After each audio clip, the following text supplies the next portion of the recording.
Hey guys, today I've brought it upon myself to review this 2010 DC5 FD series Hyundai i30.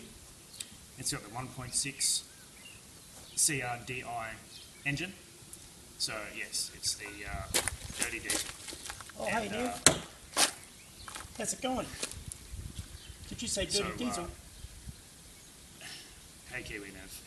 Hey man, what's going on bro? Did you say dirty diesel? Yeah, that's right. I said dirty diesel. Oh, but Nev, what about the DPFs and EGRs? Well, yeah, that's right. DPFs and EGR has improved diesels, but Well then what's the problem, DPFs Nev? get blocked and then they just get washed out on the ground, and really? EGRs just get bypassed and all that. They give a lot of trouble. Oh, do they? Anyway, why aren't you even here? Haven't you got reruns of the GC to watch? Oh, the GC. Oh no. Yeah. Oh, you're right bro. Okay. I'll catch you later. Sorry about that. You'll notice she's pretty dirty. That's because I really go the extra mile for you. So, let's see how she did. So look, first we might look at the interior. I reckon she's pretty good interior wise. It's well finished off, nice trims on the seats. Not a bad shape to the seats actually. Done about 2,000 kilometres in this last week in this car, and hasn't been uncomfortable. There's a lot of appointments, a lot of little cubbies. You've got cubbies here, you've got a dual power outlet, you've got a split little armrest in the center console, pockets in here for putting your My Little Pony collection in or something, or you know, and then open him up and you've got a USB outlet and your input for your auxiliary for the stereo, so you can put your devices in there to charge and you don't have cords messy in the car. Two drink holders in the center. This one's big enough for a 1.5 litre bottle. This one's big enough for a 600, so that's nice and handy to have. It's got a 4-speed gated auto. Bit of a gimmick. Just means you don't have a button, means you got to shift it like this to get the position. As well as that, you've got a little sunglass holder up here. Oh, some sunnies. Oh yeah, don't mind if I do. This might be the official Nev Reviews sunnies now. Yeah. Alright, moving on. The trim's nice. It's not hard plastic like you get in a lot of makes. It's got a little bit of sponginess to it. Just makes it feel better quality. You get a little bit of a fabric inlay, power windows, and the armrests are soft as well. Same for the dash. It's got airbags everywhere. Passengers, drivers, side airbags, front airbags. Visibility is very, very good. You don't have any front quarter glasses, and the pillars aren't very fat. The visibility when you're driving is excellent. In the back, you get all the same treatment. Soft top door trims, fabric inlays, power windows, same trims on the seats. Map pockets in the back for your Cosmopolitan magazines or whatever. Visibility out of the back is a little bit hindered for this back unit. She's probably about 8 avocados end to end in length, but the rear window is quite good, and the rear headrests come down nicely on the seats, so they don't really inhibit your vision in the back. You can pull them out if you want to get rid of them, because you really don't need headrests in the back.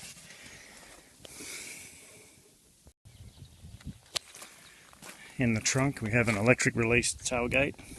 Wait the button, I'm not a fan of them. Probably going to wear out eventually, but she works okay now. In the back, it's pretty spacious, and I reckon there's probably enough room for about 5 crates of milk in the back.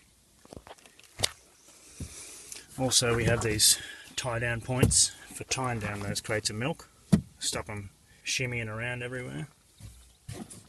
Right, you got 4 tie down points. You get little storage areas as well, which is good. Elastic straps, so if you cut someone's arm off, you can strap it in so it doesn't rattle about. You get them on both sides, like that. And then spare wheel well. You get an actual wheel, not only that, but you get a spare mag wheel, which is good. And you get a jack and a spanner and a tow hook and everything, so that's good.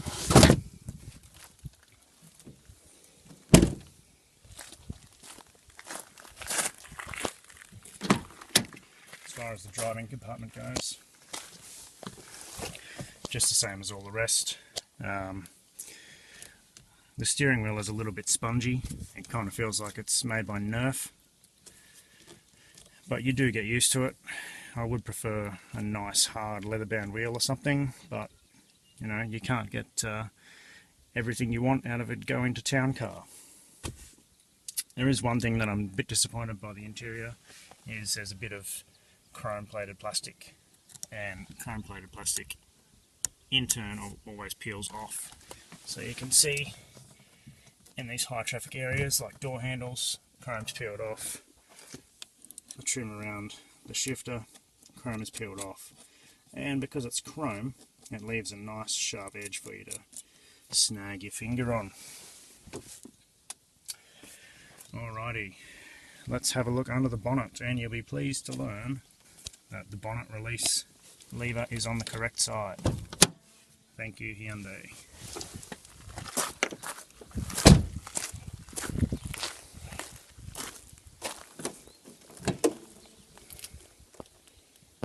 Alright, so there she is. Can't really see much immediately. The whole engine's covered by this engine cover, which, by the way, rattles. A lot of the plastic rattles. Air intake snorkel, not tight either. But I mean, that's just pretty standard these days, how they make things. So let's have a bit of a sticky beak around some of the components.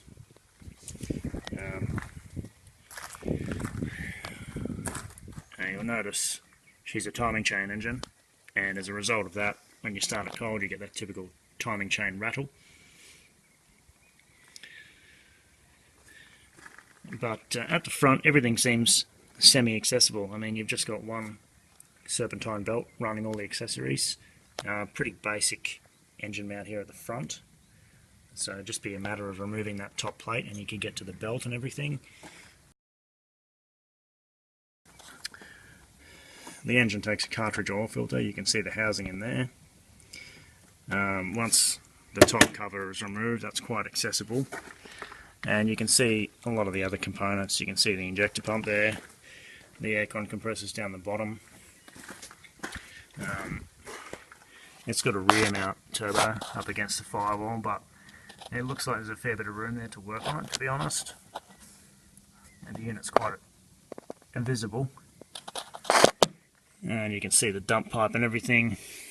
Alternators sitting there at the back. Airbox, easy to get to. Brake fluid reservoir is here on the left hand side. Have a little side mount intercooler just down there. A little baby fella, not very big at all, probably gagging for an upgrade. Once you took the cold air snorkel off the front of it, it would make the radiator quite accessible, and that'd just pull straight out pretty much. And then we have our coolant header tank on the right hand side strut tower. So everything's fairly accessible, which I like.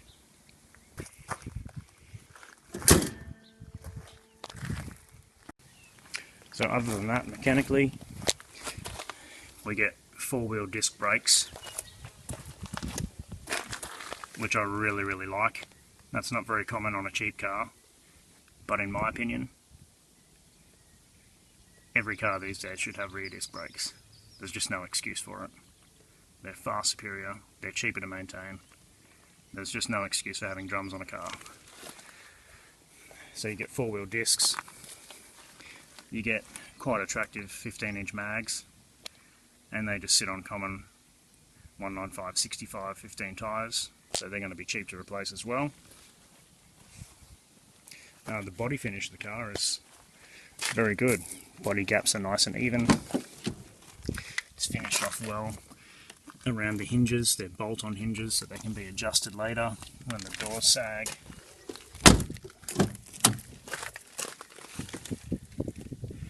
Body finish the car's very good.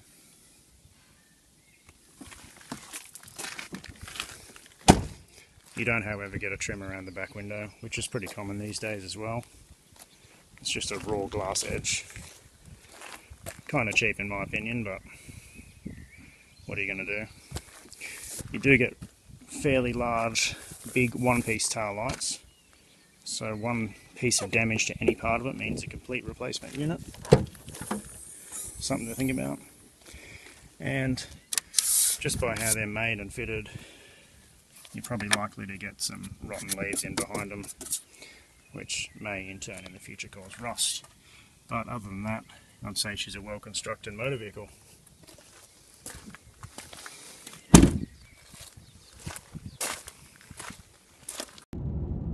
I feel the build quality of the car is quite good. Surprisingly good for a Korean brand. I haven't once heard a rattle in trims or suspension or anything. I don't get the impression that it's been well serviced or taken care of. It's probably a pretty good indication of the longevity of these cars. Obviously with this quantity of kilometres on the car, we're reviewing it in the context of a used car, most likely a first car. But yeah, I think it's a pretty good unit. Certainly not an enthusiast's car, but you know, it'll get you to the local marketta on Thursday night. No dramas. I have to say I'm pleasantly surprised with the performance of the diesel engine. Not what I expected. It's obviously got a lot of torque down low. You can't really hear the fact that it's a diesel once you get above 20 kilometers an hour. So as long as you don't care about the car sounding like a tractor in the car park or in the garage, it really doesn't matter. Obviously the thing that's concerning is that diesel engines in passenger cars is sort of a fairly modern idea. Apart from the 80s when we had diesel Geminis and stuff like that, but they're a totally different breed now. It concerns me a little that if you take it into your local Joe Blogs, it's going to get serviced correctly, so you probably need to count on taking it back to the dealer, because it's not just as simple as just dropping the oil anymore. There's DPFs to think about, EGR valves, and they can be very costly if not serviced correctly, taken care of. So you need to think about that. But overall, it certainly drives well. The transmission in this particular car is terrible. It skips gears all the time. Manually, it's just hopeless. So you're stuck with drive, and any more than just slight throttle, it'll just won't grab gears. It'll hit the red line, which is not a good thing for a diesel at all. But yeah. Center console controls are pretty good. Not too overcomplicated. Got everything there that you need. Ignore the silly parrot Bluetooth. It was there, so we're not even going to mention it. Well just did, but anyway. CD player, apparently. I'm not going to review that because that's not what we do. Inside the glove box, it's probably about enough room for about 5 full-size Rubik cubes. It does have this cool function though, this little flap.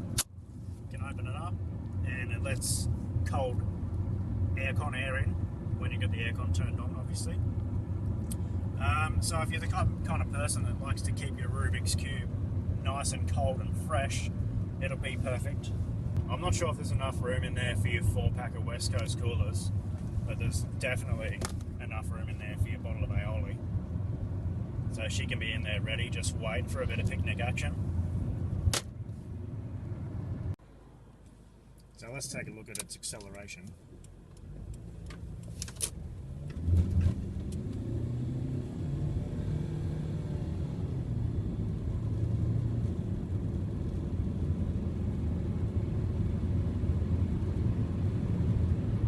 It's torquey in first gear, but as soon as it tries to grab other gears, it's a disappointment. I'm not sure if it's made to purposely slip like that to make it smoother, or if the transmission may have some issues. But I'm not really a fan.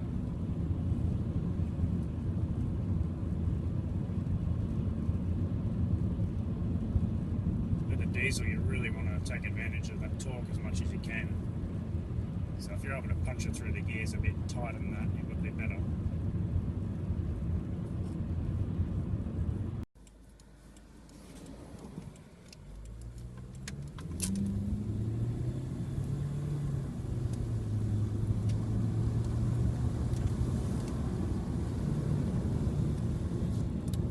You can really see that skipping gear then.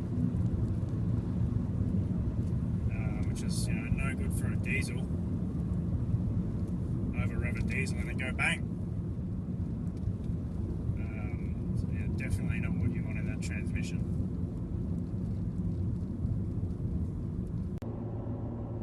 So the interior at night looks quite good. It's just a nice shade of blue, all backlit. The display on the instrument cluster, quite good at night. Through the day it's pretty bad being blue. It doesn't really make it very visible, but yeah, it's quite pleasant to look at. The warning sections of the gauges are in red, so they contrast, which is good, and every important thing is all backlit. So yeah, nighttime driving is quite good. As far as the lights go,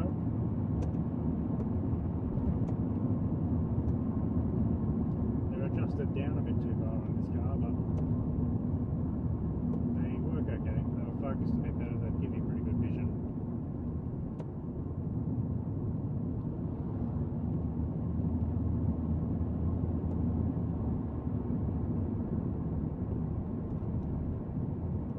So there you go, guys.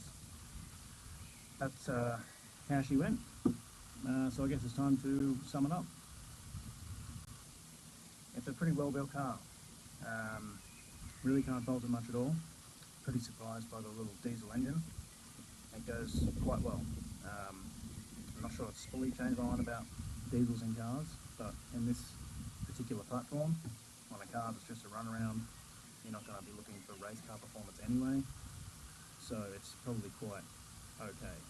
Benefits of the diesel engine, of course, it provides extra lugging torque, so if you ever want to put some passengers in the back to take them to the matinee on a Friday, you can do that. That extra torque also helps with the air conditioner compressor. You really don't notice when it's on around town or not, because you've got a bit of extra grunt up your sleeve. And the third fact, of course, is that it's really great at sounding like a tractor. So yeah, for the engine, I give it a 3.5 out of 5. I think the only downside is going to be the cost of servicing it in the future, ongoing running costs and so forth. But the transmission is absolutely terrible. I may have got a bad unit to test, but I'm giving it a 0 out of 5 because it's an unknown point. Interior, I give a 4.5 out of 5. It's brilliant. It's good for comfort. It's got good storage and everything.